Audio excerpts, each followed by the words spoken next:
नमस्ते, praise the Lord. प्रभु की बहुत बहुत धन्यवाद है। परमेश्वर ने हम सबको वापस एक साथ इकट्ठा करके लाया, इसलिए बहुत बहुत धन्यवाद है।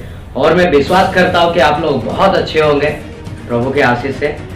और मैं पिछली बार कुछ टास्क दिया था पर मुझे किसी ने बताया नहीं, पर कोई बात नहीं। पर वो टास्क का जो जवाब है वो आज मैं आप लोगों को बताऊंगा। सबसे पहले वो बताऊंगा, उसके बाद हम आगे की और बढ़ेंगे। तो पिछली बार जो मैंने पूछा था वो उसका टास्क ये था कि परमेश्वर ने हमसे कैसा प्रेम किया, और उन्होंने कहा है कि जैसा मैं प्रेम करता हूँ वैसा तुम भी प्रेम करो, मैं तुम्हें नई आज्ञा देता हूँ। उन्होंने हमें ऐसा कहा। तो मैंने पूछा भी था, किसी ने मुझे जवाब नहीं दिया, पर कोई बात नहीं। उस टास्क का जवाब है, हम सब बाइबल पढ़ते हैं तो जॉन 3:16 में लिखा है कि परमेश्वर ने जगत से ऐसा प्रेम किया कि उन्होंने अपना एकलौता पुत्र हमें दे दिया। हम सब जानते हैं सच में वो परमेश्वर सच में हम सब से कितना प्यार करते थे। वो अपना बेटा हमारे लिए दे दिए, सिर्फ दे नहीं दिए, यीशु मसीह हमारे लिए इस धरती पे पैदा हुए, हमारे लिए उन्होंने कोड़े की मार खाई, हमारे लिए उनको ये चेहरे पे थूका गया, उनको गालियाँ पड़ी और उनके हाथ और पैर में खीले ठोके गए, उनके सर पे कांटों का ताज पहनाया गया, बहुत बेदर्दी मौत दिया गया हमारे पापों के लिए। तो वहाँ पे साबित होता है कि प्रभु यीशु मसीह ने हमें किस तरह का प्रेम किया और कैसा प्रेम किया। जो मैं जानता हूँ इस दुनिया में ऐसा प्रेम प्रभु यीशु के अलावा हमें कोई और कर नहीं सकता है। और प्रभु यीशु कहते हैं कि अगर आप किसी दोस्त के लिए जान दे के ये आप साबित कर सकते हो कि आप उसको कितना प्यार करते हो। लेकिन जान तो देना दूर है, दोस्तों को अगर कुछ पैसों की ज़रूरत होती है तो हम फ़ोन उठाना बंद कर देते हैं या फिर कुछ बहाना कर लेते हैं। तो हमारे दिल में तो एक दूसरे के लिए सच में प्यार नहीं है। पर प्रभु यीशु क्या कहते हैं, जैसा प्यार मैंने तुमसे किया है तुम भी वैसा प्यार औरों से करो, अपनों से करो। तो ये उस टास्क का जवाब है और मैं उम्मीद करता हूँ आप लोगों को ये जवाब सुन के अच्छा लगा होगा। अगर अच्छा लगे तो प्लीज़ कमेंट करके बताइए मुझे। आगे बढ़ने से पहले आप सबको एक बात कहना चाहूँगा, अगर आप हमारे चैनल में नया हो या फिर हमारी वीडियोस आपको पसंद आती है तो प्लीज़ इसको लाइक, कमेंट, शेयर और सब्सक्राइब ज़रूर कीजिएगा। प्रभु आपको आशीष करेगा, क्योंकि हम परमेश्वर के काम कर रहे हैं और परमेश्वर के बारे में हर किसी को पता चलना बहुत ज़रूरी है और ये सबका हक है। हम एक छोटी सी कोशिश करेंगे तो लोग परमेश्वर के बारे में जानेंगे और सीखेंगे और प्रभु के राज्य के लिए वो भी अपने आप को बदलेंगे, मन फेराएंगे, पश्चाताप करेंगे और प्रभु के बच्चे वो भी कहलाएंगे। क्योंकि प्रभु यीशु ने जब क्रूस पे जान दी, अपना लहू बहाया, तो सारा पृथ्वी के लोगों के लिए उन्होंने लहू बहाया। तो उनमें से कुछ अभी भी बिछड़े हुए भेड़े हैं, तो अभी भी उनको सही रास्ते पे आना है। इसलिए हम लोगों की ये कोशिश रहे कि हम सब इस वीडियो के ज़रिए से या फिर सुसमाचार बांट के लोगों को प्रभु यीशु के बारे में बताएं और उनकी आत्मा, उनकी ज़िंदगी को हम बचाएं। आज का जो हमारा विषय है, इस पृथ्वी पर कोरोना की पूरी कोलाहल मचा हुआ है और लोगों के कामकाज पूरे ठप हो गए, कामकाज बंद है, बहुत सारे लोग तकलीफ में हैं। अभी हम सब हर रोज़ न्यूज़ वगैरह देखते हैं, बहुत सारे लोग शहर छोड़ के गांव चले जा रहे हैं क्योंकि काम नहीं है। तो खाएंगे क्या, पिएंगे क्या, रहेंगे कैसे? इस हालत में सब अपने अपने देश, अपने अपने गांव, अपने अपने राज्य को सब जा रहे हैं इस कोरोना काल। तो उसी कोरोना काल के ऊपर एक वचन है हमारे पास, मैं आज उसको लेके आया हूँ कि आज की तारीख में जो लोग तकलीफ में हैं, लोग टेंशन में हैं, वो ये सोचते हैं कि हम खाएंगे क्या, हम पिएंगे क्या, हम रहेंगे कैसे। जो आज लोगों की मन में ये एक तकलीफ है, ये एक टेंशन है, तो उस टेंशन को दूर करना है और सच में प्रभु यीशु उसको दूर करेंगे। और जैसे पवित्र शास्त्र में लिखा है कि जो इंसान के लिए नामुमकिन है वो परमेश्वर के लिए मुमकिन है। प्रभु यीशु अपने हर एक बात पे वो मुमकिन कर सकते हैं, हर एक बात को, क्योंकि वो परमेश्वर के पुत्र है। उनके पास ऐसी कोई भी चीज़ नहीं है जो वो नहीं कर सकते। उसी बात पे हम आज वचन देखेंगे। तो सबसे पहला वचन हम देखेंगे फर्स्ट किंग यानी कि पहला राजा 7 का 5 और 6 में लिखा है। एलिजा जो भविष्य वक्ता थे, एलिजा, आप हम सब बाइबल पढ़े, हम उनके बारे में जानते हैं। एलिजा जो भविष्य वक्ता थे, पवित्र शास्त्र में यह लिखा है उन्होंने परमेश्वर की वचन के अनुसार काम किया।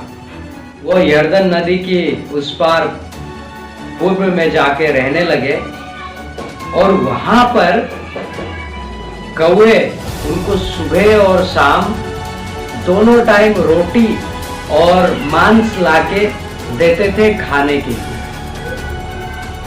और उस टाइम पे वहां पे अकाल पड़ी हुई थी और परमेश्वर का जो भविष्य दत्ता था उनके पास खाने के लिए कुछ था नहीं, लेकिन परमेश्वर को मालूम है उसकी बच्चों को क्या जरूरत है, तो उन्होंने कौवे के जरिए से उनको खाना खिलाया दोनों टाइम, वो भी रोटी और मांस।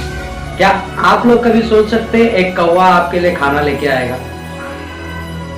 उल्टा वो जो आपके पास रहेगा वो भी छीन के लेके चला जाएगा। लेकिन मैंने थोड़ी देर पहले कहा है कुछ भी परमेश्वर के लिए नामुमकिन नहीं है, वो कुछ भी कर सकते हैं। वो परमेश्वर है, वो जिंदा खुदा है। तो यहाँ पे देखते हैं एलिजा के लिए उन्होंने कौवे के जरिए से मांस और रोटी भेजे थे और उन्होंने खाया था और उस नदी के जो पानी है वो पीते थे वो। तो परमेश्वर का कार्य देखिए, जो आज की तारीख में हम तकलीफ में हैं, हम प्रॉब्लम में हैं, हम टेंशन में हैं, क्या करेंगे कुछ समझ में नहीं आ रहा है, तो प्रभु यीशु अगर आपको खिलाना चाहेंगे तो किसी ना किसी जरिए से आपकी पास खाना पहुंचाएंगे या आपके घर में राशन पानी की कमी नहीं होगी। प्रभु हमारे इतने महान है, वो ये काम वो ऐसे चुटकी बजा के कर सकते हैं। लेकिन इससे पहले मैंने क्या कहा था कि एलिजा ने परमेश्वर के वचन के अनुसार काम किया। जब हम परमेश्वर के वचन के अनुसार कोई काम करते हैं तो परमेश्वर हमें ऐसे ही नहीं छोड़ता है। परमेश्वर को पता है ये मेरा बच्चा है, ये मेरी बताई हुई रास्ते पे चलता है, मेरी बताया हुआ काम ये करता है, तो मैं इसको ऐसे नहीं छोड़ सकता। वो हमें हर पल, हर घड़ी, हर कदम पे साथ देता है और ऐसे ऐसे मुसीबतों से वो हमें उद्धार करता है और हमें बचा के रखता है और हमें हमारे पांव तले एक पत्थर तक लगने नहीं देता है। वो सर्वशक्तिमान परमेश्वर है, वो जीवित परमेश्वर है वो हमारा। अगर एलिजा को खाना खिला सकता है तो हमको भी खिला सकता है इस कोरोना काल में।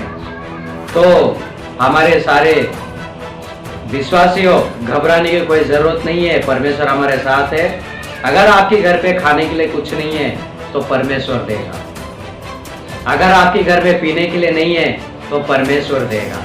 बस परमेश्वर के ऊपर विश्वास और भरोसा रखिए। परमेश्वर सब कुछ कर सकता है जो हम नहीं कर सकते। ये परमेश्वर का वचन है, ना मैं अपने दिल से कह रहा हूँ, ये परमेश्वर का वचन है और ये सत्य वचन है और ये ऐसा हो चुका है। तो परमेश्वर हमारे ऐसे कर सकते हैं और वो ऐसा करने की काबिलियत रखते हैं। जैसा एलिजा को खाना खिलाया वैसा हम सबको भी खिला सकते हैं, हम सबको भी पालते हैं। माँ की गर्भ से लेके अब तक उन्होंने हमें पाल पोस कर बड़ा किया है, हर एक तकलीफ मुसीबत से बचाया है, तो आगे भी संभालेंगे। तो अपने विश्वासों को ठंडा पड़ने मत दीजिए, अपनी हिम्मत पे डटे रहे, अपनी प्रभु के साथ जो रिश्ता है उसको कमजोर होने मत दीजिए, नहीं तो शैतान आके हमें बिखरा देगा, हम बिखर जाएंगे एक टाइम, फिर हम समेटने के लिए बहुत समय लगेगा, बहुत टाइम लगेगा। ये एलिजा का कहानी है, कहानी नहीं है, ये सत्य घटना है। मैं बस कहानी का रूप दे रहा हूँ इसको। और आप लोग मजबूती से रहिए और प्रार्थना करते रहिए, क्योंकि जिस तरह लिखा है कि उन्होंने पहले परमेश्वर के वचन के अनुसार कार्य किया, उसके बाद परमेश्वर ने उनको खाना खिलाया। वो जानते हैं उसके बच्चों को क्या ज़रूरत है। तो ये है। और आइए हम न्यू टेस्टमेंट यानी कि नया करार में भी कुछ देखते हैं। वहाँ पे भी कुछ इस तरह का ही कुछ लिखा हुआ है। प्रभु यीशु ऐसे ही कुछ मैसेज हमें दे रहे हैं और वो भी हमें कुछ ऐसे ही बताना चाहते हैं नई करार में। तो आइए हम सब वो भी देखते हैं। मैथ्यू 6 का 26 से लेके 33 तक प्रभु का वचन क्या कहता है, हम उसके ऊपर थोड़ा चर्चा करेंगे और जानते हैं कि उसमें क्या लिखा हुआ है। लिखा है, तुम आकाश के पंछियों को देखो, ना वो बोते हैं ना वो काटते हैं, पर तुम्हारा परमेश्वर, तुम्हारा पिता, स्वर्गीय पिता उनको खिलाता है। ये सच बात है। हमने देखा है कई बार, ना आकाश के पंछी ना काटते ना बोते हैं, ना वो मार्केट जाते हैं, ना खरीदारी करते हैं, कुछ नहीं, फिर भी उनका पेट हमेशा भरा हुआ रहता है। परमेश्वर उनको खिलाता है। तो नीचे लिखा है, क्या तुम उनसे श्रेष्ठ नहीं? श्रेष्ठ मतलब हम इस दुनिया के सबसे एक श्रेष्ठ इंसान है। दुनिया की हर एक चीजों से हम श्रेष्ठ कहलाते हैं।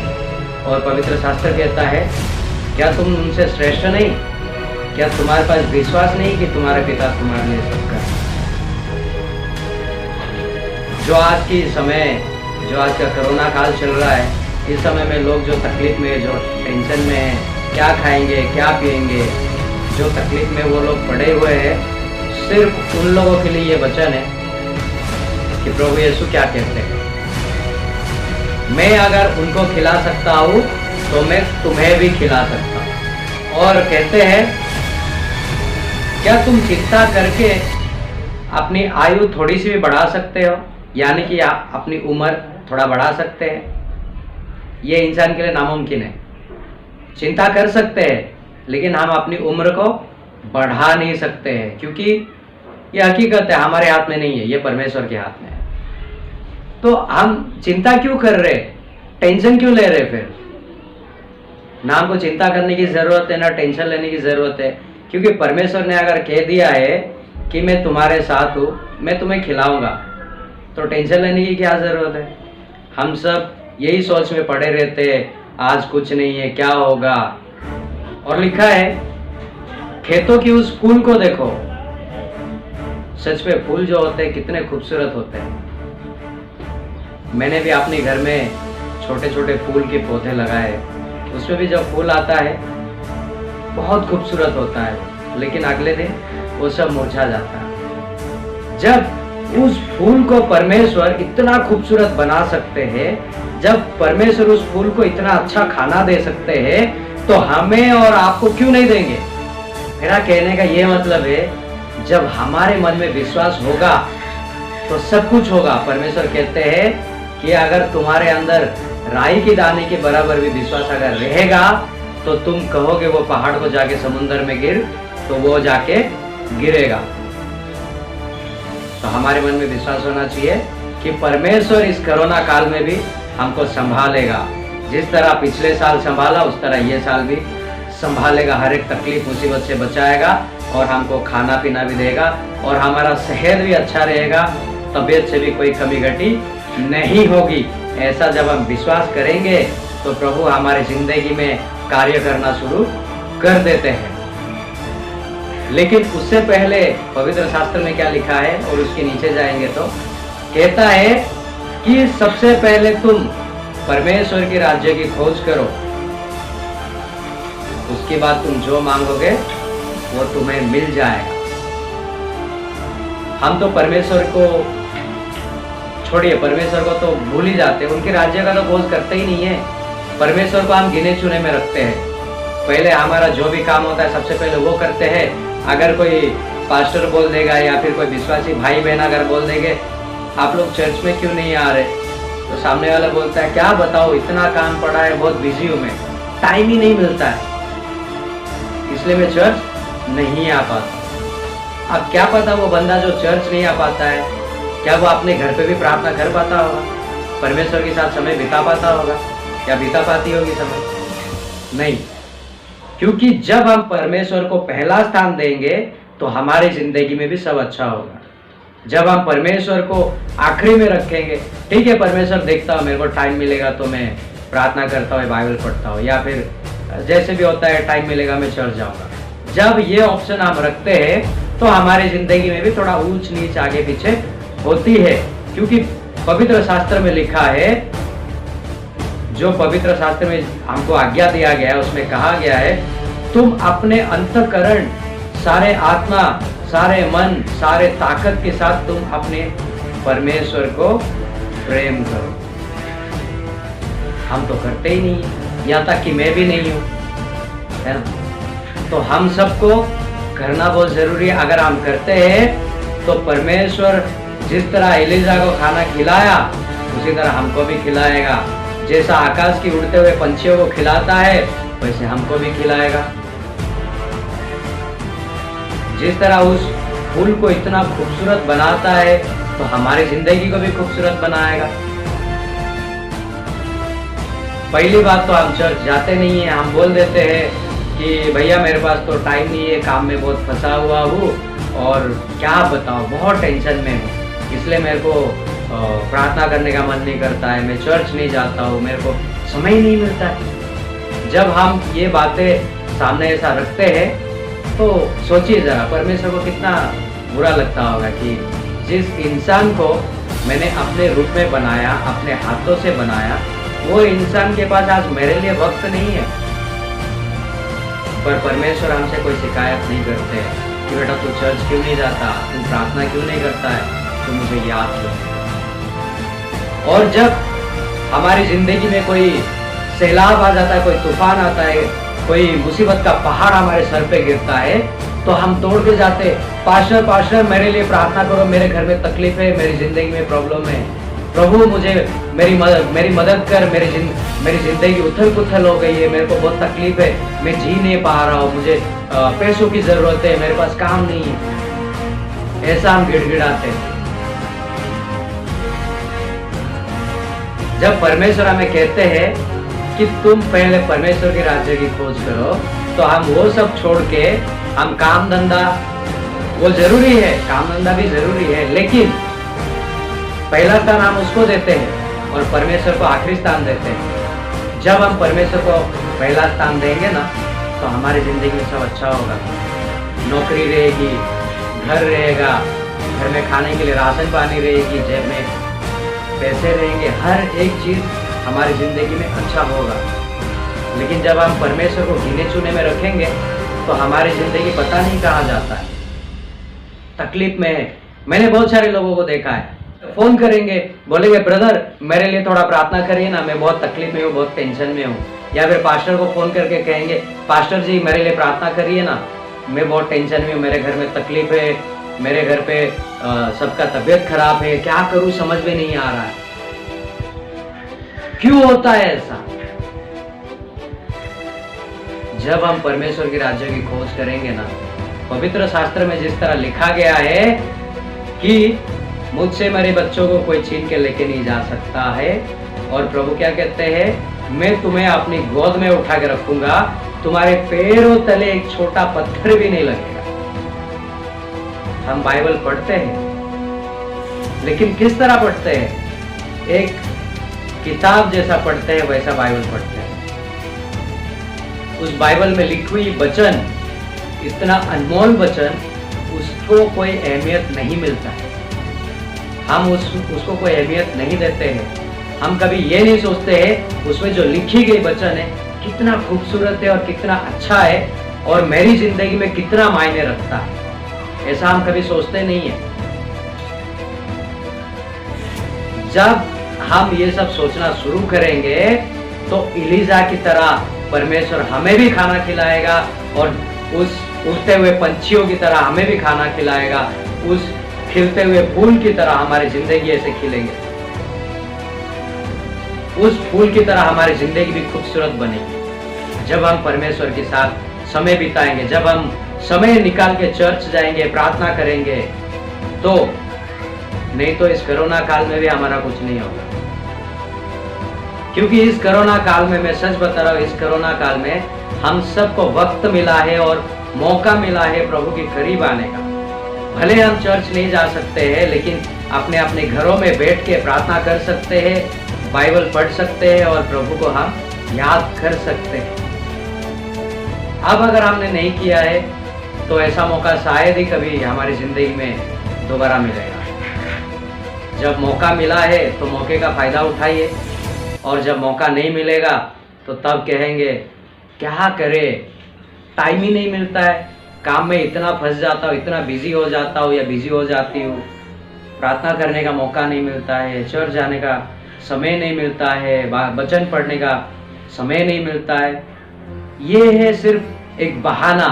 अगर आप चाहेंगे दिल से परमेश्वर को ढूंढना तो वो मिल जाएंगे, वो आपके पास रहेंगे। सिर्फ आपको आवाज करने की जरूरत होती है, परमेश्वर आपके पास आएंगे। इतने बड़े सर्वशक्तिमान परमेश्वर होने के बाद हम जैसे पापियों के लिए वो कभी ये नहीं बोलते कि मैं नहीं आऊंगा।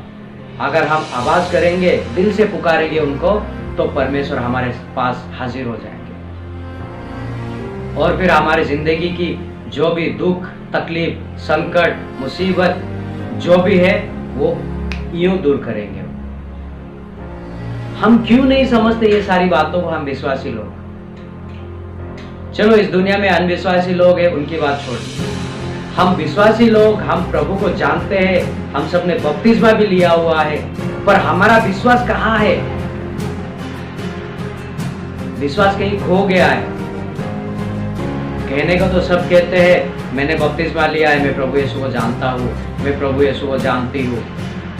सिर्फ जानने से क्या होगा? परमेश्वर के राज्य को ढूंढिए, परमेश्वर को पुकारिए, उसको आवाज दीजिए, परमेश्वर मेरी पुकार को सुन, मेरी मदद कर, मेरे सामने आ, मुझे मेरी तकलीफ से उद्धार कर, मुझे मेरे तकलीफ से मुझे बचा। वो तोड़ के आएगा और आपको उद्धार करेगा और हर एक तकलीफ, हर एक मुसीबत से आपको बचा के रखेगा। आपके घर में राशन पानी नहीं है, राशन पानी देगा। आपकी जेब में पैसे नहीं है, पैसे देगा। आपके घर में किसी की तबीयत खराब है, उसको चंगा करेगा। जो भी कोई प्रॉब्लम है आपके घर पे, वो सब ठीक करेगा। उसके लिए हमें बस प्रभु के साथ कुछ समय बिताना पड़ता है। और इस दुनिया में बिना स्ट्रगल किए कुछ भी नहीं मिलता है। अगर कोई ऐसा सोचता है मैं बिना मेहनत करके मुझे सब कुछ मिल जाए, तो उससे बड़ा बेवकूफ इंसान इस दुनिया में कोई नहीं है।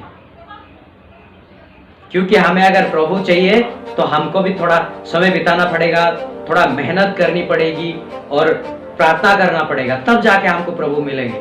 नहीं तो ऐसे नहीं मिलने वाला।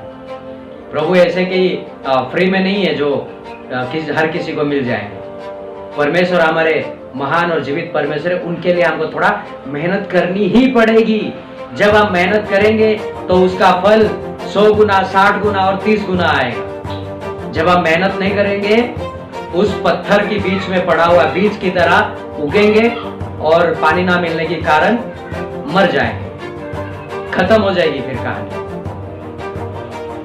तो प्रभु को ढूंढिए, प्रभु को पुकारिए, आवाज दीजिए परमेश्वर को। यहाँ से आवाज आना चाहिए, परमेश्वर मेरी आवाज को सुन और मुझे जवाब दे, मुझे मेरे तकलीफ से बचा, उद्धार कर मुझे। दौड़ के आएगा परमेश्वर।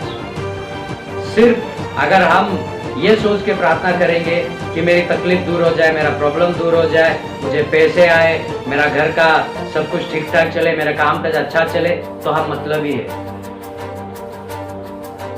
मतलबी से प्यार नहीं होता है। उसको सिर्फ कहते हैं लव एट फर्स्ट साइट बोलते हैं। हमको लव एट फर्स्ट साइट नहीं करना है, हमको 2 साइड वाला लव चाहिए। हम भी प्यार करें और परमेश्वर भी प्यार करें, तब देखिए कितना मजा आता है, लाइफ में जीने का मजा है। फिर लोगों की भीड़ में आप पहचाने जाएंगे कि ये परमेश्वर का बेटा या बेटी है। और फिर ऐसे कोरोना काल में परमेश्वर आपको ऐसे हाथों में उठा के रखेंगे।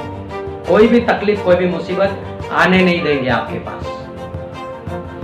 ना आपकी किचन में राशन पानी की कमी होगी, ना आपकी घर में पैसों की कमी होगी, ना आपकी तबीयत बिगड़ेगी, कुछ भी नहीं होगा।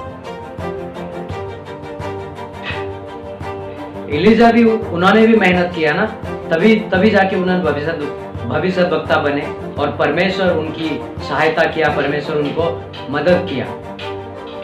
तो हमको भी, हमारा भी फर्ज बनता है कि हम भी परमेश्वर के राज्य के लिए कुछ करें, मेहनत करें और परमेश्वर को पुकारे, परमेश्वर को, और बोले परमेश्वर मेरी प्रार्थना सुन और मेरी मदद कर हमेशा के लिए।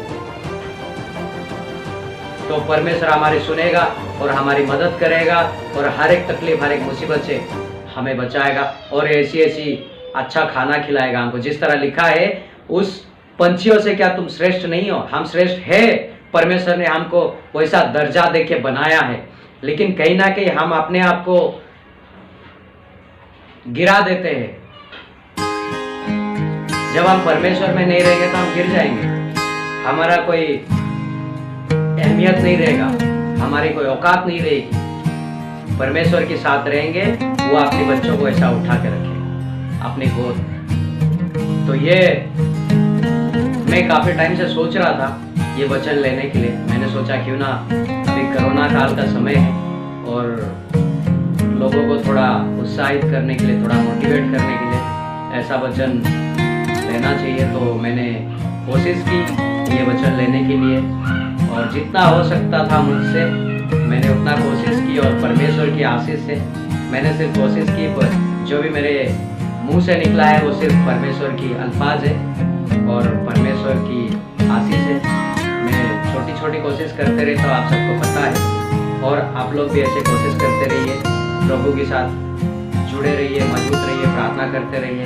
प्रभु आपका सुनेगा और प्रभु आपको जवाब जरूर देगा, हर एक तकलीफ, हर एक मुसीबत से बचाएगा। ये थी आज की वचन। और मेरी कहते कहते अगर आप लोगों को कुछ मेरी तरफ से कुछ गलती हो गई है तो मुझे माफ कर दीजिए, और अगर अच्छी लगी है तो परमेश्वर के इस वचन को ज़्यादा से ज़्यादा शेयर करिए। हम व्हाट्सएप पे अगर कुछ कॉमेडी वीडियो आती है या फिर कुछ दुनियादारी की वीडियो आती है तो उसको शेयर पे शेयर करते हैं, लेकिन जब परमेश्वर की वीडियोस आती है तो हम सिर्फ और सिर्फ उसको देखते हैं और डिलीट कर देते हैं। जो हमारे लाइफ में इम्पोर्टेंट रखता है, जो हमारे लाइफ में अहमियत रखता है, उसको डिलीट कर देते हैं। तो मेरा आप लोगों से गुजारिश है तहे दिल से कि ऐसी वीडियोस जब आपके पास आए तो डिलीट मत कीजिए, उसको शेयर कीजिए। क्या आप नहीं चाहेंगे जो परमेश्वर की आशीष आप पे, आपके घर पे, आपके घर वालों के ऊपर जो है वो किसी और को ना जाए? कभी नहीं चाहेंगे आप, क्योंकि प्रभु कहा है तुमको फ्री में दिया गया है तो तुम फ्री में। तो हमारे इंटरनेट का कुछ MB कुछ KB वेस्ट होगा, वेस्ट नहीं समझो, वो इन्वेस्ट होगा परमेश्वर के राज्य के लिए। प्रभु उसके लिए आप सबको रिवॉर्ड देंगे। तो ये अगर आप करेंगे तो अच्छा। मैं ये नहीं कह रहा हूँ कि मेरा वीडियो पॉपुलर हो जाए, मेरा वीडियो ट्रेंड में आ जाए, ऐसा बिल्कुल नहीं चाहता, क्योंकि परमेश्वर का जो वचन है मैं उसको बढ़ाना चाहता हूँ। अगर मैं ऐसा अगर चाहूँ तो परमेश्वर मुझे माफ करे। तो आप लोग अगर चाहेंगे तो ये वचन सारी दुनिया में फैलेगी, लोग प्रभु को जानेंगे, प्रभु को समझेंगे, अपना मन फिरा के पश्चाताप करके प्रभु के पास आएंगे। उनको भी प्रभु को मिलना बहुत जरूरी है, उनका भी हक है परमेश्वर को जानना। इसलिए ये मेरा कहना है आप लोगों को।